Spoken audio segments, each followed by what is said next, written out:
السلام علیکم۔ آج ذرا ہم ڈسکس کریں گے انگریزوں کے نظام تعلیم کے نتائج۔ انگریزوں نے جو اپنے دور میں اپنی حکمرانی کے دور میں جو تعلیمی نظام بنایا اس کے کیا کیا نتائج ہمیں ملے یا دیکھنے کو ملتے ہیں۔ یہ انگریزوں کا وہ دور ہے پاکستان بننے سے پہلے اور مغلوں کے بعد، اس درمیان جو ہے وہ انگریزوں کی زیادہ انہوں نے حکومت کی ہے، تو اس دور میں انہوں نے تعلیم کے لیے جو نظام بنائے ان سے مسلمانوں کو یا ہندوستان والوں کو کیا کیا فوائد حاصل ہوئے اس کو ذرا دیکھتے ہیں۔ پہلا ہے پاک و ہند کے لوگ دیگر زبانوں کی نسبت انگریزی سے زیادہ واقفیت حاصل کرنے لگے تھے۔ آج تک انگریزی زبان کا اثر قائم ہے اور اسے فوقیت حاصل ہے۔ پاک و ہند کا مطلب پاکستان اور ہندوستان کے لوگ جو ہیں اس وقت ان کی جو اپنی زبانیں تھیں اس کی بنسبت انہوں نے انگریزی پر زیادہ مہارت حاصل کر لی تھی، اس سے زیادہ واقفیت ہو گئی تھی۔ اب وہ جو مہارت تھی، وہ جو واقفیت تھی، آج تک اس زبان کا اثر قائم و دائم ہے اور باقی زبانوں پر انگریزی کو آج بھی عبور حاصل ہے، فوقیت حاصل ہے۔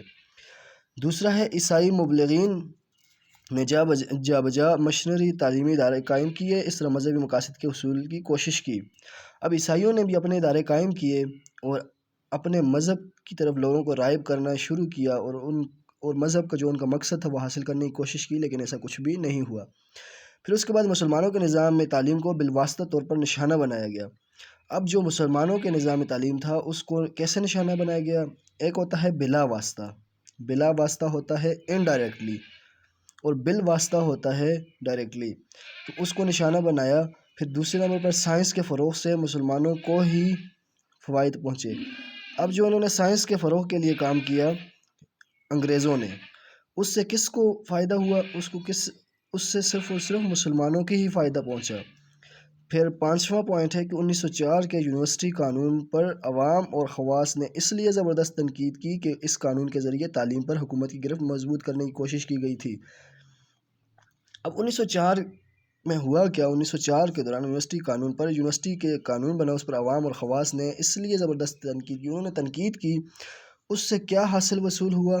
اس سے تعلیم کی جو گرفت تھی حکومت پر وہ اور زیادہ مضبوط ہو گئی ان کی اس تنقید کی وجہ سے۔ نیکسٹ پوائنٹ ہے انگریزوں کے نظام میں تعلیم کا ایک فائدہ یہ ہوا کہ یہاں کے اصحاب دانش نے انگریزوں کے مقابلے کیے، مذہب اسلام اور علاقائی رسم و رواج کے فروغ کے لیے تعلیمی ادارے قائم کیے جنہوں نے تحریک آزادی میں نمایاں حصہ لیا۔ اب اس کا چھٹا پوائنٹ یہ ہے کہ اس وقت انگریزوں کے نظام تعلیم کا یہ فائدہ ہوا کہ جو پاک و ہند کے دانشور لوگ تھے انہوں نے ان کے ساتھ مقابلے کیے۔ ٹھیک ہے، مقابلوں میں کیا ہوا کہ انہوں نے مذہب اسلام اور اپنے جو ان کے لوکل رسم و رواج تھے اس کے فروغ کے لیے انہوں نے ادارے قائم کیے۔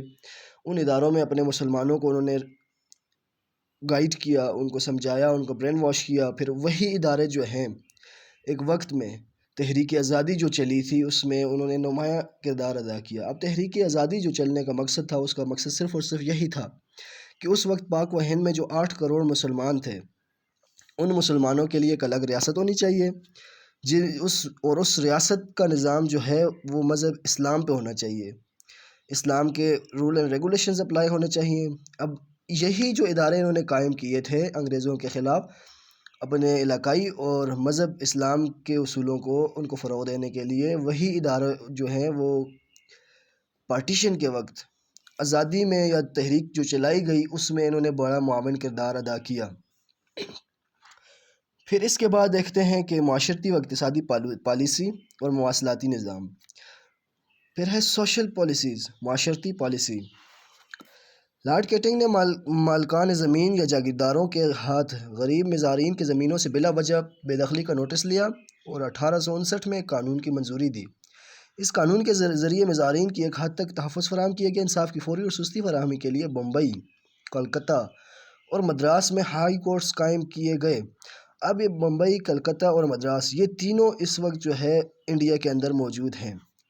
مذکورہ تینوں شہروں میں تعلیمی ترقی کے لیے یونیورسٹیاں قائم کی گئی۔ اب انہی 3 شہروں میں یونیورسٹیاں قائم کی گئی تعلیم کو مزید ترقی دینے کے لیے۔